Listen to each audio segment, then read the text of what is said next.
သက်တို့ရေဟိုးရှေးရှေးတုန်းကတောအုပ်ကြီးတစ်ခုထဲမှာရေအိုင်ကြီးတစ်ခုရှိတယ်။အဲ့ဒီရေအိုင်ကြီးထဲမှာတက်ကိုကြောက်စရာကောင်းတဲ့မိချောင်းကြီးတစ်ကောင်နေထိုင်ပါတယ်။သူက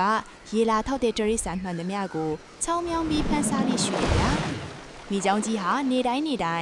အိုင်ဆက်ကချုံပုတ်တီကိုင်းတော်ဒီကြားမှာပုံးကွယ်ပြီးတားကောင်ဒီကိုစိတ်ရှည်လက်ရှည်နဲ့ဆောင်စားနေတတ်ပါတယ်။ဒီနေ့ကျတော့ယုံလေးတစ်ကောင်ဟာအဲ့ဒီရေအိုင်ကြီးနားကိုရောက်လာပြီးရေကန်ပေါင်ပေါ်မှာပျော်ပျော်ပါပါခုံပေါက်ပြေးလာပြီးကစားနေပါလေရော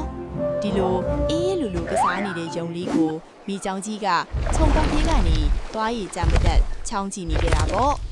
ယုံလေးလဲဆော့လာများတော့မောလာပြီးရေအိုင်ထဲကိုရေစင်းတောက်ပါတယ်အဲ့ဒီအချိန်မှာပဲမိချောင်းကြီးကတဖြည်းဖြည်းကပ်လာပြီးယုံလေးကိုသူ့ရဲ့ပစက်ကြီးထဲကိုအမိအရာခတ်ပြီးနှမ်းပြလိုက်ပါတော့တယ်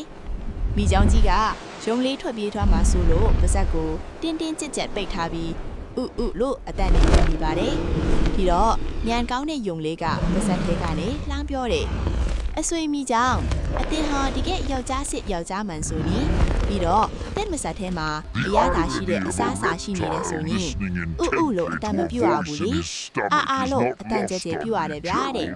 ညံနေတဲ့မိချောင်းကြီးကလည်းယုံလေးရဲ့စကားကိုအဟုတ်ထင်သွားပါရဲ့